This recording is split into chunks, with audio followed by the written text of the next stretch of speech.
salaamaaleykum man maa ngi tudd Hadijatou Dieye nekk étudiante en communication journalisme dëkk Fatick. Je fais partie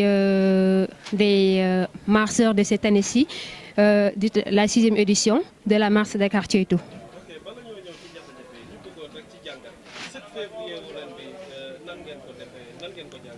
Bah, 7 février, je dirais que, alhamdoulilah, rabbil alamin, on a réussi notre mission, vu que c'est une continuité, ça n'a pas encore fini. Et je peux dire que c'est tout un début. Mais quand même, alhamdoulilah, rabbil alamin, on a commencé depuis le 1er, on a fini le 5, et tout s'est bien passé, il n'y a pas eu de dégâts ni rien. On l'a fait dans l'amiable, dans le professionnalisme, et vraiment, alhamdoulilah, rabbil alamin.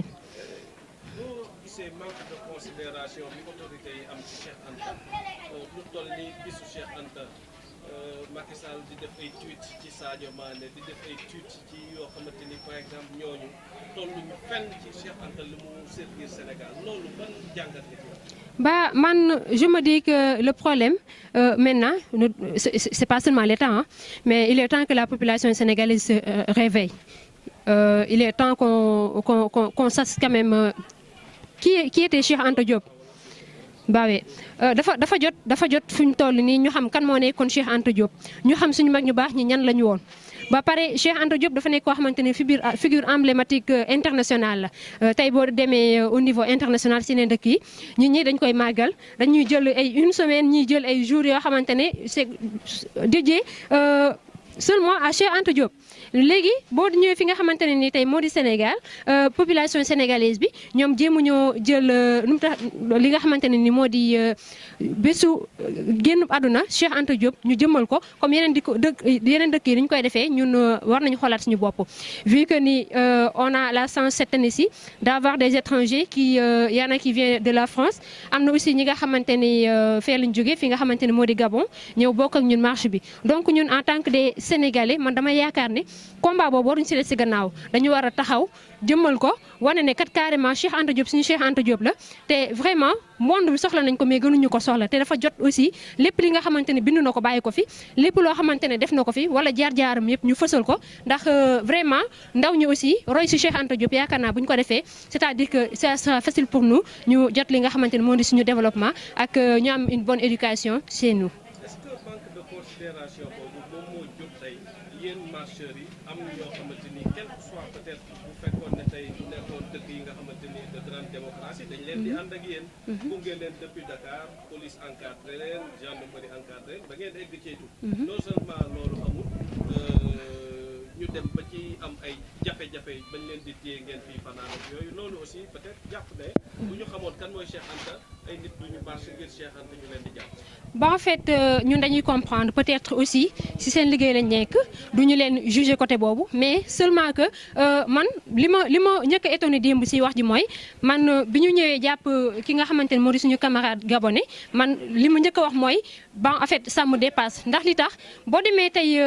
au niveau international rien que yow bu fekkee tu te dis que ni tu es un disciple de Cheikh Anta Diop dafa am benn respect boo xamante ne dañ la koy jox waxuma la nag nga gis benn étranger bu passe bàyyi dagg bi avion ñëw marche de Dakar jusqu'à Ceytu dox ci tànkam def juróomi fan yoo xamante ne daf ko dox ak ñun muy métti muy neex mu def ko ak ñun ñëw ba desu dul xanaa kaay ñu dellu ñu ne kat ay alkaati jàpp nañ ko parce que peut-être ay papiers am dafa am problème genre c'est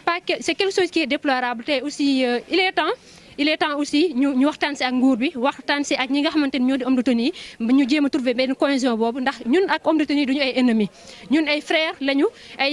nous sommes des frères et des sœurs donc on doit se respecter qu'on les respecte mais ñoom aussi nañu jéem a respecter ñi nga xamante ne ñoo di suñu ay figures emblématiques te jàppale ñu si combat boobu ndax li ñuy def nii defaluñu ko suñu bopp kese ñoom ñoo tax ñu di ko def population Sénégal moo tax ñu di ko def donc je me dis que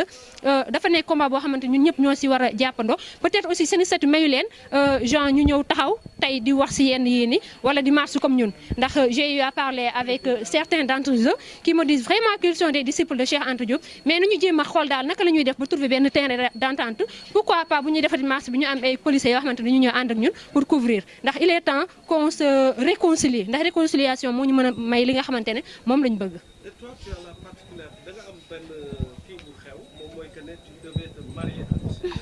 et malheureusement ñu jàppoon la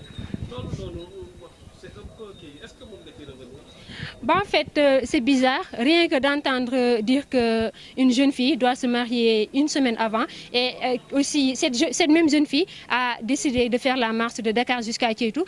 Ça suscite beaucoup de questions. Mais ces questions, moi, je me dis que moi-même, des fois, je me pose ces questions à savoir qu'est-ce qui m'a poussé à faire cette marche. Des fois, ça me dépasse. Mais c'est juste l'amour que j'ai envers ma patrie, et aussi l'amour que j'ai envers la population sénégalaise et aussi envers Cheikh Anta Diop. C'est ce qui m'a poussé à faire cela et alhamdoulilah, je m'en suis sortie vraiment avec la tête haute. Et j'invite aussi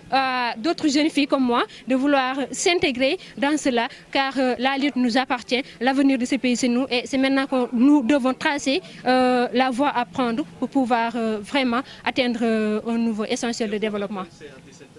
Bah oui, c'est à 17h, mais alhamdoulilah rabbil alamin suñu engagement ak suñu détermination ak suñu ñaanu ay wayjur moo ñuy gunge à chaque fois ndax boo jógee war a dem fenn tey tàggu say wayjur ñu bàyyi la ñaanal la ne la demal loolu sant yàlla la man lu si mënta am dama naan mbirum yàlla la suñu jaar-jaar la boo xamante ne dañ si war a jaar te aussi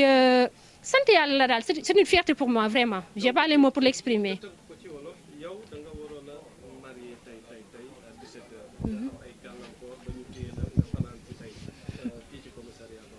lépp daal sant yàlla la ndax dañu ne yoonu Cheikh Anta Diop musul yomb donc boo jógee ne yow tey disciple Cheikh Anta Diop nga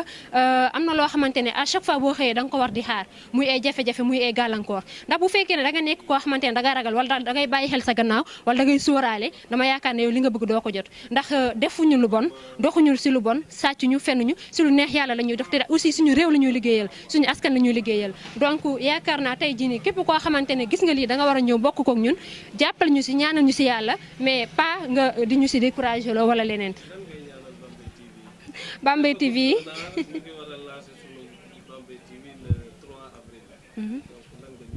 Bon Bambey TV ñu leen di ñaanal yàlla vraiment ndax gis nañ seen taxawaay aussi si marche bi. yéen a ñu taxaw depuis boobu léegi bi ñu ñëwee Bambey on a eu à faire des interviews avec vous vraiment ngeen taxaw ñu aussi taxawaay bu rafet ñu leen si sant di leen gërëm di leen ñaanal yàlla seen média bi li ngeen si bëgg suñu borom defal leen ko ba ngeen gis lu sut seen jot incha allah bañ leen di dégg au niveau international. di yokkaat dara rek di félicité waat di gërëm di sant ñi nga xamante ne ñoo di suñu marcheurs yi ni ndax vraiment jigéen laa seen biir xeebuñu ma benn yoon dama ñëw ñu teg ma si kaw di ma encouragé. di ma xamal ne carrément yoon bi ma nekk mooy yoon bu baax bi di ma gën a gëstuloo aussi si ki nga xamante ne moo di Cheikh Anta Diop ndax man dama naan xaw ma Cheikh Anta Diop mais tey le fait que ma def marche bi ne tax na ma xam lu bëri si moom tax na ma xam lu bëri si population sénégalaise bi te tey jii su ma delloo fi ma jógee dinaa mën a nekk benn porteuse de voix wax ak jeunesse bi jéem leen a sensibiliser si loolu noonu kon dama leen di sant di leen gërëm oma seen fay DJ moom it mi nga xamante ne moo di suñu njiit